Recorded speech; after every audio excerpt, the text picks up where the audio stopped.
Equally imposing task. They were moved on huge sledges or pulled across a bed of rolling logs. Those stones that came from the distant quarries were barged downriver to the site. A great causeway led from the river landing, and the stones were moved up its mile length. Once on site, the stones were pulled up ramps and levered up from tier to tier and then set in place.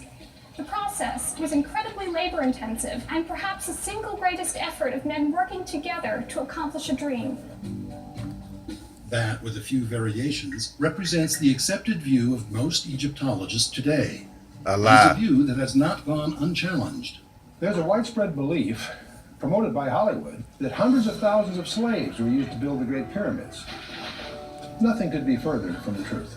The Egyptians of the 4th dynasty were neither a formidable military nation nor a very aggressive one. But even if they were, there were not enough potential slaves within a 5,000-mile radius to have supplied the workforce needed. The generally accepted academic viewpoints are divided equally between the rollers and the rampers. These are taught in schools as facts, when they're not even substantial theories. With the Ramper School of Egyptology, we are asked to believe that a mile-long ramp was built, rising in slope as the pyramid increased in height.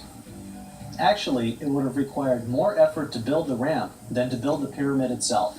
Obviously, there would have been some 6 billion pounds of construction garbage to get rid of afterwards. But where is it? Does anyone know? That's a question even the most ardent ramp supporters have yet to answer. But what about the log roller theory?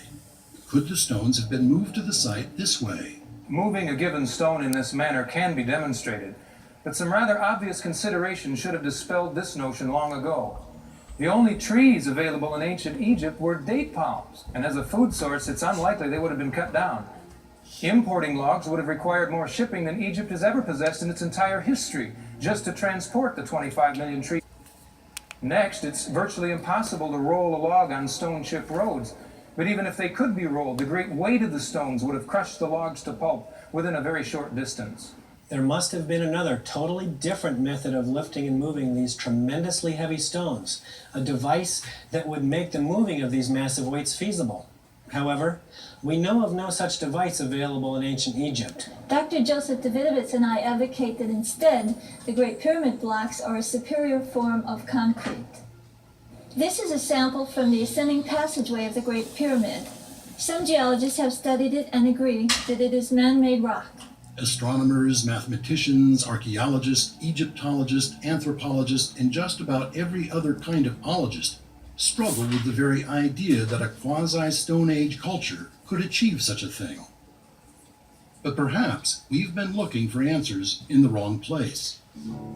I have discovered the secrets of the pyramids and have found out how the Egyptians and the ancient builders in Peru, Yucatan and Asia, with only primitive tools, raised and set in place blocks of stone weighing many tons.